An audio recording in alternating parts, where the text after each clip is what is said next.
الحمد لله والصلاة والسلام على رسول الله.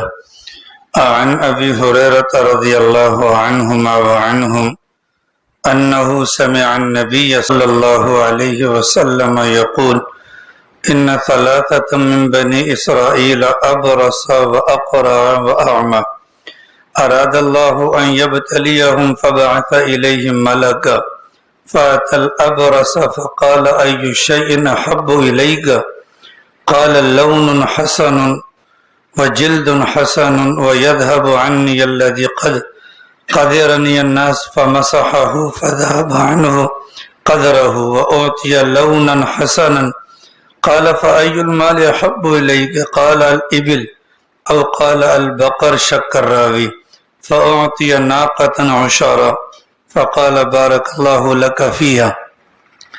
رسول اکرم صلی اللہ علیہ وسلم کے فرامین میں سے ارشادات میں سے ایسے ارشادات جن کا تعلق اس بات سے ہے کہ انسان اپنی 24 گھنٹے کی زندگی کے اندر اس بات کو ملحوظ نظر رکھے کہ میرے بدن سے نکلنے والے اعمال یا میرے وجود کے اندر پیدا ہونے والی حرکات و سکنات یہ اللہ کی نگاہوں کے اندر ہے اور اللہ کی ذات مجھے دیکھ رہی ہے، میرے اعمال کو نوٹ کر رہی ہے. اس کے متعلق سرکار کے ارشادات گزشتہ دروس کے اندر آپ کے سامنے بیان ہوئے. ان میں سے گزشتہ کل جو روایت آپ کے سامنے بیان ہوئی اس میں حضرت انس رضی اللہ تعالی عنہ اپنے شاگردوں سے یعنی تابعین سے فرماتے ہیں کہ آج کے زمانے کے اندر جن اعمال کو تم آنکھ کے اندر پڑے ہوئے بال برابر بھی اہمیت نہیں دیتے، سرکار کے زمانے میں اتنے معمولی اعمال کو بھی یعنی کہ گناہوں کو بھی ہم ہلاکت سمجھا کرتے تھے اور ان اعمال سے بچا کرتے تھے. ابھی جو آج والی روایت آپ کے سامنے تلاوت ہوئی ہے اس میں رسول اکرم صلی اللہ علیہ وسلم نے بنی اسرائیل کے 3 بندوں کا واقعہ بیان کیا.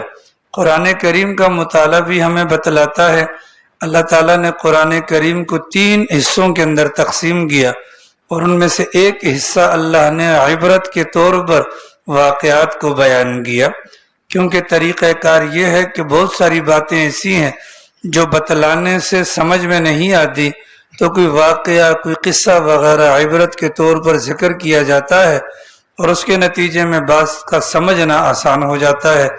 اسی طریقے سے رسول اکرم صلی اللہ علیہ وسلم نے موقع بہ موقع بے شمار مثالیں ذکر کی ہیں اور ان مثالوں کو ذکر کرنے کے بعد بات کا سمجھنا آسان ہے. مثال کے طور پر آپ نے یہ روایت پڑھی ہوگی کہ سرکار کا فرمان ہے کہ جس بندے کے دروازے کے سامنے سے نہر بہتی ہو اور وہ روزانہ کی بنیاد پر 5 مرتبہ اس نہر کے اندر نہائے تو بتلاؤ کیا اس کے جسم پر میل کچیل باقی ہوگا؟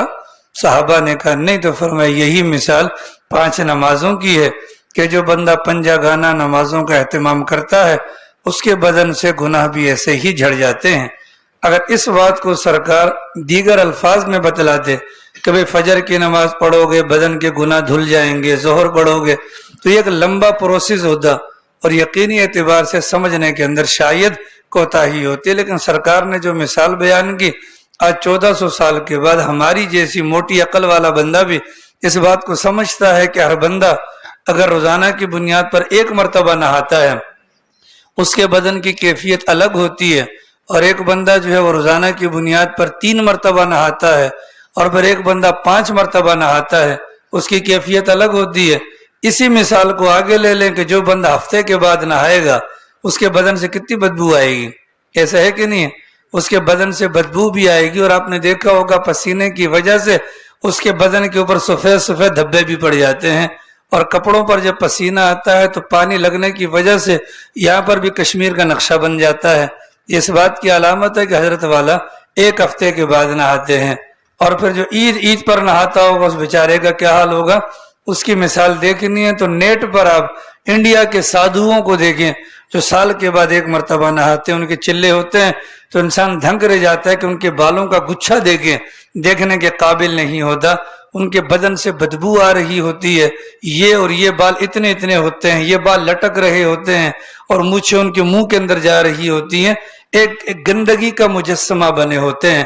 تو جب آدمی ان چیزوں کو دیکھتا ہے اور پھر سرکار کی مثال کے بارے میں سوچتا ہے، انسان کے لیے سمجھنا آسان ہو جاتا ہے۔ اسی طریقے سے کئی مواقع پر سرکار نے مثالیں دی ہیں اور باتوں کو سمجھایا ہے۔ اسی کے ضمن میں سرکار نے یہ جو بنی اسرائیل کے واقعہ بیان کیا ہے جو آپ کے سامنے تلاوت ہوا۔ بنی اسرائیل کے اندر 3 بندے تھے۔ ایک بندہ تھا ابرس، یعنی کہ برس کے مرض والا۔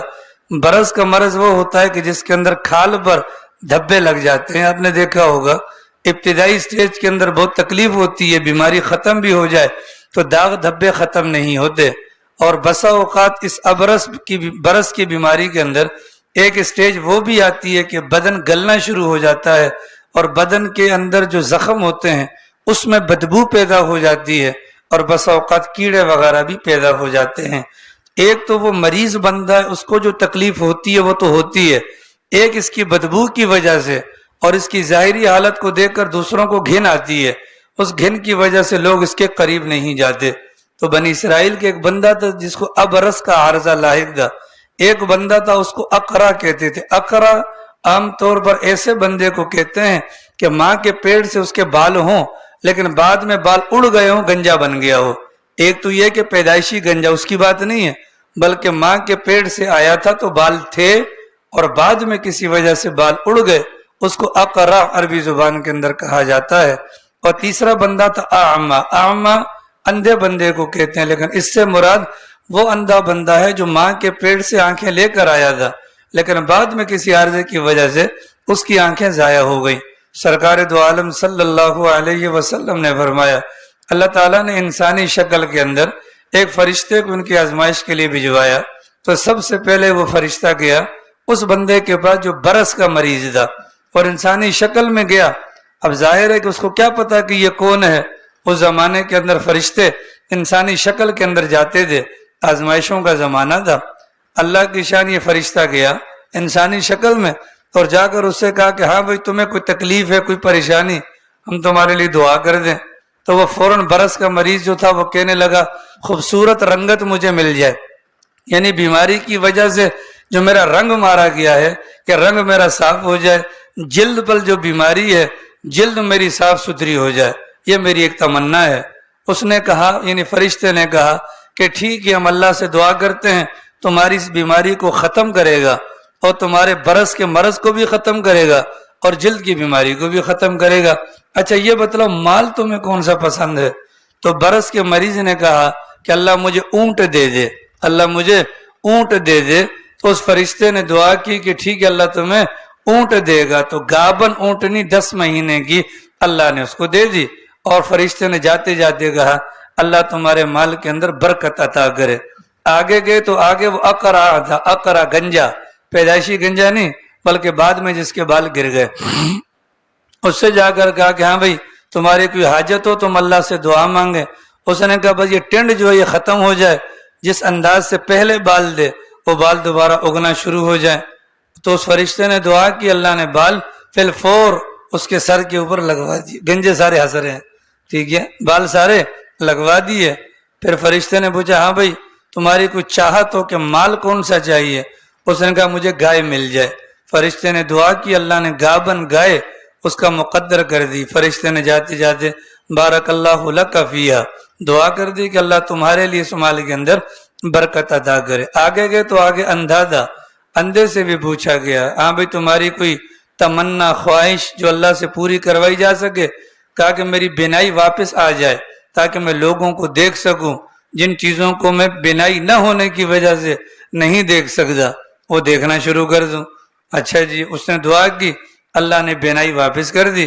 اور کوئی تمہاری تمنا، مال کون سا چاہیے؟ کہا مجھے بکری مل جائے۔ فرشتے نے دعا دی، اللہ نے گابن بکری اس کا مقدر کر دی۔ فرشتہ چل پڑا دعا دے کے کہ اللہ تمہارے لیے اس مال کے اندر برکت عطا فرمائے۔ اللہ کی شان، وہ جو ابرس تھا یعنی برس کے مرض والا، اس کو جو اللہ نے اونٹنی دی تھی وہ بھی گابن دی، اللہ نے جو گائے دی تھی وہ بھی گابن دی، اور اللہ نے جو بکری دی تھی وہ بھی گابن دی۔ چونکہ فرشتے کی دعا دی، اللہ تعالیٰ نے چند ہی ایام کے اندر اتنی برکت دی کہ ان سب سے بچے ہوئے اور اتنا زیادہ مال ان کا ہوا کہ دو پہاڑوں کے درمیان جو اونٹوں والا تھا اس کو اللہ نے اتنی فراوانی دی کہ دونوں پہاڑوں کے درمیانی حصے کو اس کے اونٹ بھر دیتے تھے. گائے والے کا بھی یہی حال ہوا اور بکری والے کا بھی یہی حال ہوا. اب آزمائش کا دور شروع ہوا. اللہ تعالیٰ نے فرشتے کو دوبارہ اسی حیت کے اندر، یعنی جس حیت کے اندر پہلے تھا کہ انسانی شکل میں، البتہ اس کو بھیس بدل دیا کہ فقیروں والا لباس اس کو پہنوا دیا. اور جاتے کے ساتھ ہی وہ جو برس کا مریض تھا اس سے جا کر کہا گیا کہ بہت دور دراز کا سفر کر کے آیا ہوں، سفر کی وجہ سے سفر کا جو سامان ہوتا ہے ضرورت کا وہ ختم ہو چکا ہے.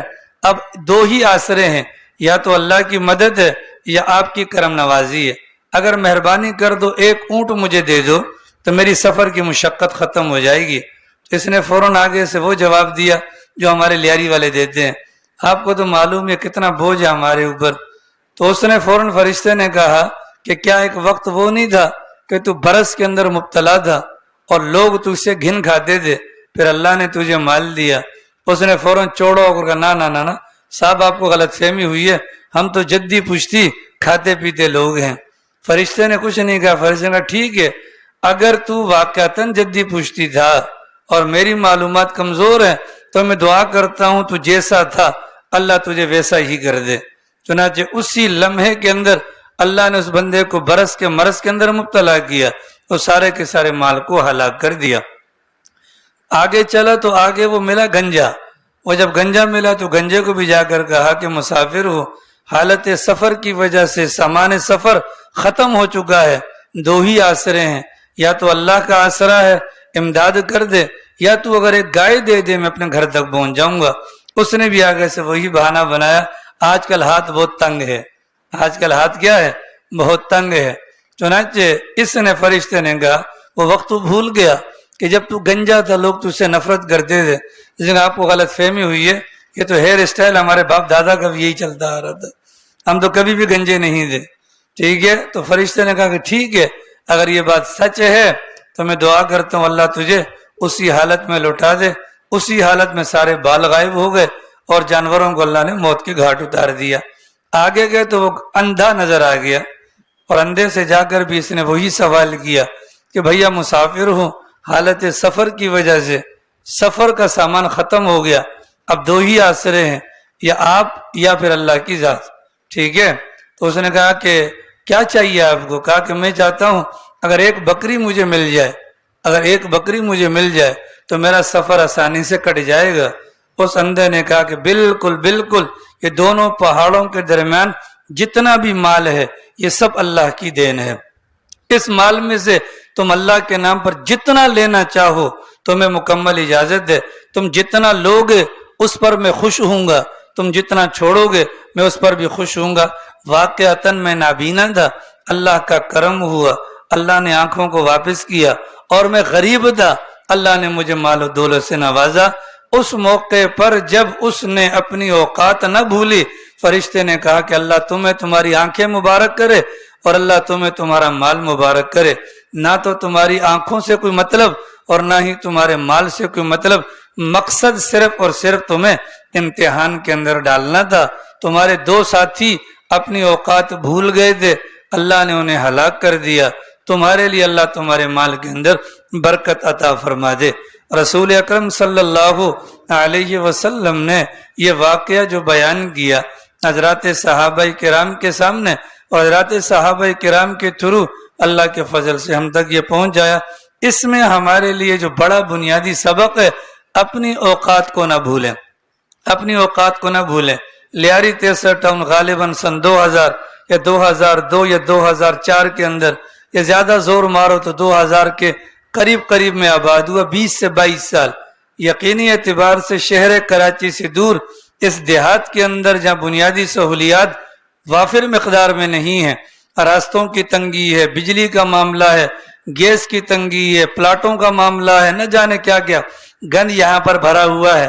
اور اس کے باوجود اگر کوئی بندہ یہاں پر رہتا ہے تو لا محالہ یہ اس بات کی علامت ہے یہ بچہ پیچھے سے سونے کا چمچ منہ میں لے کر پیدا نہیں ہوا تھا. گویا کہ پرانے علاقے کچے تھے، ٹوٹ گئے، پرانے علاقے کچے تھے، تنگ تھے، ندی کے کنارے تھے، کچھ بھی تھے، لیکن پیچھے کوئی ڈیفنس کلفٹن سے یا کوئی گلشن سے یہاں پر نہیں آیا۔ جب نہیں آیا تو یہاں پر آنے کے بعد کسی نے کس انداز سے پیسہ کمایا سب کو پتا ہے، کس نے کس انداز سے پیسہ کمایا، کسی نے چوریاں کی ہیں، کسی نے ڈاکے مارے ہیں، کسی نے حق دبایا، کسی نے کیا کیا۔ جب وہاں جب یہ لیاری آباد ہو رہا تھا، چونکہ LERP آپ نے بورڈ پر دیکھا ہوگا لکھا ہوا، یہ متاثرین کا منصوبہ ہے۔ پرانے علاقوں کے اندر وہ لوگ جو یعنی یوں سمجھ لیں کہ سیاسی اعتبار سے کوئی کونسلر تھا، کوئی چیئرمین تھا، کوئی کیا تھا، کوئی کسی کا کتا تھا، کوئی کسی کا بلا تھا، جھوٹ بول بول کر لوگوں سے جھوٹے نام پر فائلیں لگوا کر 50,000 روپے اس کو پکڑا کر فائل خود رکھ لی۔ یہاں جو پوری پوری پٹیاں آپ کو نظر آتی ہیں یہ فلاں صاحب کی، یہ فلاں صاحب کی ہیں۔ جناب گورنمنٹ نے آپ کو خالی ایک پلاٹ دیا ہے، ایک سے اضافی پلاٹ کس بنیاد پر ملا آپ کو؟ کس بنیاد؟ آج تک وہ چیک پھنسے ہوئے ہیں جنہوں نے وہاں پر 2 نمبری کی ہے کہ کچھ کے چیک نکل آئے ہیں اور کچھ کے تاحال پھنسے ہوئے ہیں۔ اب یہ پوری پوری پٹیاں جو لی ہیں، اب ظاہر ہے کہ اس وقت لے لیا، اس وقت تو لے لیا، فری میں مل گیا، 50,000 اس کو پھڑوا دیے۔ یہ کونسلروں کے پاس اتنے شناختی کارڈ ہوتے تھے۔ لیٹرینوں پر باقاعدہ چار دیواری لگا کر سامنے سے پردہ لگا کر اس کو مکمل مکان لکھوایا گیا اور یہاں پر اس پر پلاٹ لیا گیا ہے، ٹھیک ہے۔ پھر یہاں پر آگے لیاری 63 ٹاؤن کے اندر، اور ظاہر ہے کہ اب وہ لے تو لیے، بنائے گا کون؟ لے تو لیے، بنائے گا، اس کو چھوڑا۔ اب جب ریٹ اچھے ہو گئے ان کو بیچ دیا لاکھوں میں۔ اب وہ ماشاءاللہ اپنے آپ کو لکھ پتی سمجھتے ہیں۔ وہ لکھ پتی ہے نہیں، اپنی اوقات کو نہ بھولیں، اپنی اوقات کو نہ بھولیں۔ LERP کے علاقے کے اندر بسنے والے جتنے بھی ہیں یہ پیچھے سے بھی غریب تھے، یہاں پر بھی غریب ہیں۔ آ رہی سمجھ میں؟ اس حدیث کو اپنے اوپر فٹ کریں، اپنی اوقات کو نہ بھولیں۔ اب کاٹن پہن لو، اب کاٹن پہن لو، آپ کو کسی نے منع نہیں کیا۔ اب بڑی گاڑی میں بیٹھو، آپ کو کسی نے منع نہیں کیا، لیکن دوسرے کو حقارت کی نظر سے دیکھنا یا اپنی اوقات نہیں۔ الحمد عمر شریف والا میں نے واقعہ سنایا تھا کہ لالو کھیت کے اندر ایسی کچھ تنگ گلیاں بھی ہیں، اگر ادھر سے مرد آ جائے ادھر سے عورت آ جائے، بیچ میں خالی نکاح کا راستہ بچتا ہے، باقی نہیں بچتا۔ اب بھی آپ چلے جائیں PIDC سلطان آباد کے اندر، اس قسم کی گلیاں آپ کو ملیں گی۔ اللہ نے ہم پر کرم کیا، اللہ نے ہم پر کرم کیا، لیکن ساتھ میں ہمیں اپنی اوقات یاد رہے تاکہ بھول نہ جائیں۔ اللہ نے یہاں پر بھی ہمیں ندی کے کنارے آباد کیا۔ شروع کے 4-5 سال ہم ندی آتی تھی تو روتے تھے، نہیں روتے تھے، کیونکہ اللہ کو پتا تھا یہ اپنی اوقات بھول جائیں گے۔ اللہ نے کہا وہاں بھی ندی کے کنارے، یہاں بھی ندی کے کنارے، وہاں سے آؤ گے پہلے ندی کی زیارت ہوتی ہے کہ نہیں؟ معمار سے آؤ گے پہلے ندی کی زیارت ہوتی ہے کہ نہیں؟ اب اس ندی کو کم کر لیا گیا، یہاں سے ماشاءاللہ قبضے والے آگے ہو گئے، اس کو پل لگا کر چھپا دیا گیا۔ اللہ نے مزید ہمیں ہماری اوقات یاد دلانے کے لیے ہمارے گھروں کے اندر مکمل، گھروں کے باہر ندی کا سامان کروا دیا۔ آئے دن گٹر بند ہوتے ہیں کہ نہیں ہوتے؟ پرانے علاقوں میں کبھی گٹر بند ہوئے نہیں ہوتے تھے، لیکن یہاں گٹر بند ہوتے ہیں تاکہ اپنی اوقات کو یاد رکھو، اپنی اوقات کو نہ بھول۔ اللہ یہی چاہتے ہیں، اوقات کے اندر رہو، اپنی اوقات کو یاد رکھو۔ یار یہ سمجھ شریفہ میں برا مت بنائی گا میری بات کا۔ بات یہ ہے جو اللہ دینا جانتا ہے وہ اللہ لینا بھی جانتا ہے۔ یہ تو سرکار کی مہربانی ہے، دنیا میں تشریف لائے، اللہ نے وہ آزمائشوں کا باب ہی بند کر دیا، ورنہ تو نہ جانے کیا ہوتا، ٹھیک ہے۔ لیکن کبھی کبھی کچھ نہ کچھ نمونہ اللہ دکھا دیتے ہیں۔ میاں بیوی دونوں بیٹھے ہوئے باتیں کر رہے تھے مکمل جوبن کے اندر، بات دروازے پر دستک ہوئی، اب یہ دونوں باتیں کر رہے ہیں، موڈ کے اندر تھے، یعنی جیسے کہ پیار محبت کی باتیں۔ دستک ہوئی تو شوہر کو غصہ آیا، اس وقت کس نے ہمیں ڈسٹرب کیا؟ ایک مرتبہ دستک، دوبارہ دستک، تیسری مرتبہ دستک، تو شوہر غصے کے عالم میں باہر گیا اور پکڑ کر اس کو پھینٹی لگائی، رج کے مارا۔ وہ فقیر تھا، وہ مار کھا کے چلا گیا، بات آئی گئی ہوگی۔ چند سالوں کے بعد اللہ کی شان یہ ماجرا ہوا کہ وہ جو اس میاں بیوی تھے، وہ جو 2 میاں بیوی باتیں کر رہے تھے، اور باہر سے جو فقیر آیا تھا، ٹھیک ہے، اللہ نے کہانی کو بالکل الٹ کر دیا. یہ مارنے والا جو مالدار تھا اللہ نے اس کو فقیر بنا دیا، اور وہ جو مانگنے والا فقیر تھا اللہ نے اس کو مالدار بنا دیا. اس مالدار کی یہ بیگم، اس کو اللہ نے اس فقیر کے نکاح میں دے دیا. یہ دونوں بھی باتیں کر رہے تھے، دروازے پر دستک ہوئی، یہ بیوی بھاگم بھاگ گئی، دروازہ کھولا، اس کا منہ دیکھ کر غش کھا کر بے ہوش ہو گئی. شوہر نے پانی وانی ڈال کر ہوش میں اس کو لایا کہ کیا ہوا، خیریت، کیا دے گا؟ کہا کہ ایک وقت تھا کہ میں اپنے شوہر کے ساتھ بیٹھی ہوئی گپیں ہانک رہی تھی، ایک فقیر آیا تھا، دروازے پر دستک دی تھی، اس کے بار بار تنگ کرنے پر میرے شوہر نے اس کی پھینٹی لگائی تھی. آج وہی میرا پرانا شوہر فقیر کے روپ میں باہر بھیک مانگ رہا ہے. آ رہی سمجھ میں؟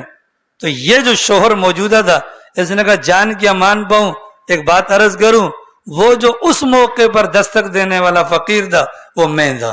یہاں سے جانے کے بعد اللہ نے میری کایا کو پلٹا. ہاری سمجھ رہی ہمیں؟ ابھی رمضان گزرا ہے، آپ نے دیکھا ہوگا بہت سارے فقیر ہیں، عام دنوں کے اندر بھی فقیر ہیں. اگر اللہ نے ہمارا ہاتھ پکڑا ہے، اگر اللہ نے ہمارا ہاتھ پکڑا ہے، یہ قبولیت کی علامت نہیں ہے. کیونکہ اگر یہ قبولیت کی علامت ہے تو حضرت والا قارون سے بڑا مالدار کوئی نہیں تھا. رب جس کے خزانوں کا کہتا ہے ان مفاتحہ لتنوء بالعصبۃ اولي القوہ، کہ اس کے خزانوں کی کنجیوں کو لے کر چلنے والی ایک طاقتور اونٹوں کی جماعت ہوتی تھی، اس کو نہیں بچا سکا. ٹھیک ہے، یہ بات ذہن میں رہے، اپنی اوقات کو نہ بھولیں. بات نمبر 1.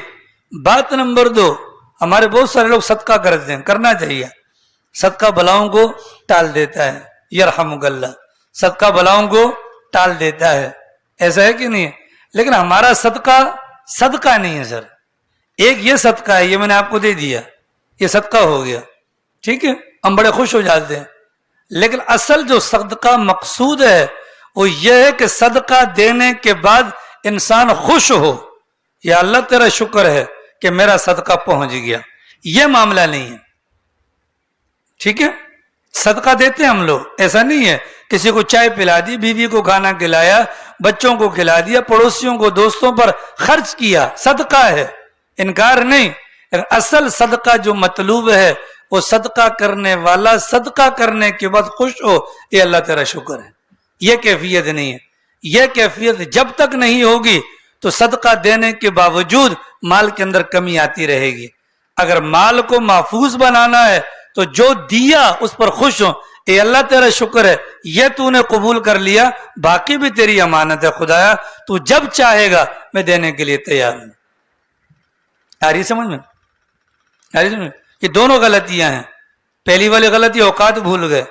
اب ہماری غلطی کیا ہے؟ اب اس وقت بہت سارے لوگ ایسے، ابھی اعتکاف گزرا ہے، سر صدارہ صاحب ماشاءاللہ، اعتکاف کے اندر 20 سے 22 بندے تھے. یہ وہ مخلوق ہے جس کو زمین نے نہیں اگلا، آسمان نے نہیں پھینکا. لیاری جیسے ٹاؤن کے اندر رہنے والے، کلمہ نہیں آیا. یہ گواہ ہے، وہ صاحب گواہ ہے، یہ صاحب گواہ ہے، یہ صاحب گواہ ہے. خدا کی قسم کلمہ نہیں آیا. پہلا کلمہ، باقی نہیں، پہلا کلمہ نہیں آیا. ٹھیک ہے، ان کے منہ دیکھو، ان کے سوٹڈ بوٹر دیکھو، آپ بولو گے اس سے بڑا تو یہ شاید پی ایم کا جو ہے نا کوئی خاص بندہ ہے. کلمہ نہیں آیا. لیکن آج اگر آپ ان کو یہ بول دیں یا درس میں آ جاؤ، موٹا سا جواب، یا درس میں بیٹھنا فرض ہے، رب کعبہ کی قسم درس کے اندر بیٹھنا فرض ہے. اگر آپ کو فرض کا پتہ نہیں تو درس کے اندر بیٹھ کر فرض سیکھنا آپ پر فرض ہے. یہ کس بھوتنی والے نے آپ کو کہہ دیا کہ یار نماز پڑھنا فرض ہے؟ آج ہم ایک جگہ بیٹھے ہوئے تھے، عمران خان صاحب، عزت مآب 3-4 بڑے بڑے بیٹھے ہوئے تھے. میں نے ان کو درس کی دعوت دے دی، مصطفیٰ برکی صاحب، ان کو میں نے درس کی دعوت دے دی. ٹھک سے اس نے مجھے کہا یار مفتی صاحب 5 وقت کی نماز پڑھتے ہیں، فرض الحمدللہ ادا ہو رہا ہے، درس میں بیٹھنا فرض نہیں ہے. میں نے کہا بالکل مان لیا. 4 بندے گواہ ہیں، درس کے بعد مجھ سے پوچھ لے، میں بتا دوں گا کون کون ہے. میں نے کہا ٹھیک ہے جی، درس میں بیٹھنا فرض نہیں، ذرا تیار سناؤ. اتیار سنا، فرض کے اندر پڑھتے ہیں نا، اتیار سنا نہیں پتا. اس لعنت کے اندر میں اور آپ پڑے ہوئے ہیں. کیا کہتے ہیں؟ فرض نہیں ہے جی. ٹھیک ہے. یہ رمضان ابھی ریسنٹلی گزرا ہے سر. اینی شاہدین میرے پاس ویڈیو موجود ہیں کیا کیا حالات تھے. اور اب ان کی نانی مر جاتی ہے, کوئی کاؤنٹر کے بہانے پر, کوئی اسٹیٹ کے بہانے پر, کوئی دکان کے بہانے پر, کوئی بیوی کے بہانے پر بھاگتا ہے. رمضان کے اندر ناک رگڑ رہے تھے یار اللہ بس ایک موقع دے دے, بس اب تو سیکھیں گے جی. دعا قنوت نہیں آتی, دعا قنوت نہیں آتی, کلمے نہیں آتے, نماز کا سبق نہیں آتا, اتحیات نہیں آتی, پاکی نہ پاکی کا طریقہ نہیں آتا. اور خدا کے بندوں کب سیکھو گے؟ ہم اپنی اوقات بھول گئے بس جی. پھنے کھائیں, وہ چونکہ 10 دن اندر پھنسے ہوئے تھے تو ایک مجبوری ہے, تنگ آمد بجنگ آمد. یہ غلطی ہے ہماری. ٹھیک ہے, اوقات نہ بھولو, پہلے مسلمان بن جاؤ, پھر مرضی ہے جو بھی کرنا ہے کرو یار. پہلے کم سے کم مسلمان تو بن جاؤ. فرائض کی حد تک, واجبات کی حد تک ہم مسلمان بنے, پھر مارکیٹ کے اندر جائیں. حضرت عمر کا زمانہ تھا, مارکیٹ میں جا کر ایک ایک اٹھاتے تھے. ہاں مسلمان جی جی. اسلامی تجارت کے اصول آتے ہیں؟ نہیں آتے, چلیے تشریف لے جائیں. آپ کو مسلمانوں کے بازار میں خرید و فروخت کی اجازت نہیں. ہاری سمجھ میں. اور ہمارے والا بس تھوڑی سی قد تھوڑا باہر نکالتا ہے تو 2 کام لیاری میں, یا اسٹیٹ کھول کر دے دو یا رکشہ لے کر دے دو, پوری دنیا کا بڑا خرق کرو. ہاری سمجھ میں. او بھیا دین اسلام کو اتنا مذاق نہیں ہے یار, خدا کی قسم اتنا مذاق نہیں بناؤ اس کو. اپنی اوقات میں رہو, اپنی اوقات میں رہو. ابھی عید گزری ہے, اٹھائیں فیس بک, اٹھائیں فیس بک. آپ کے لیاری 63 ٹاؤن کا شرافیہ وہ وہاں پر کیا کر رہا تھا اپنا منوڑا میں, اور کیا نام اس کا سی ویو پر مکمل ناچ گانا. ہم نہیں منع کرتے, لاکھ درجے کرو, ان کو بلا کر کلمہ تو سنو یار. ان کو کلمہ بھی نہیں آتا ہے. ٹھیک ہے, یہ ہماری غلطی ہے, اس غلطی کو سمجھیں. اپنی اوقات کو, اپنے اوقات کو نہ بھولیں, پہلے مسلمان بن جائیں, اس کے بعد مرضی ہے جو بھی کریں. نمبر 1. اور نمبر 2, صدقات کے اندر, خیرات کے اندر صدقہ دینا کافی نہیں, دینے کے بعد اللہ کی ذات سے خوش ہونا یہ ضروری ہے. اما عائشہ صدیقہ رضی اللہ عنہ درہم کو دھو رہی تھی. سرکار نے پوچھا یہ کیا کر رہی ہیں؟ فرمایا آپ ہی نے تو فرمایا کہ بھائی جب بندہ نکال کر دیتا ہے فقیر کے ہاتھ میں بعد میں پہنچتا ہے, اللہ کے ہاتھ میں پہلے پہنچ جاتا ہے. تو میں یہ چاہتی ہوں کہ صاف ستھرا مال اللہ کے ہاتھ میں پہنچے. ٹھیک ہے, اب ہم یہاں سے صدقہ نکالتے ہیں, اللہ میاں کے ہاتھ میں پہنچ گیا, پر ہم دل سے خوش نہیں, اور ہم یار یہ تو منگتا ہی ہے یار, جان ہی نہیں چھوڑتا یار یہ. ٹھیک ہے, اب مجھے بتاؤ اگر اللہ نے ایک چیز لے کر واپس کر دی اس کے اندر برکت ہوگی کبھی؟ وہ باقی ماندہ سارے کے سارے مال کو تباہ کر دے گا. اللہ پاک توفیق عمل نصیب فرمائے.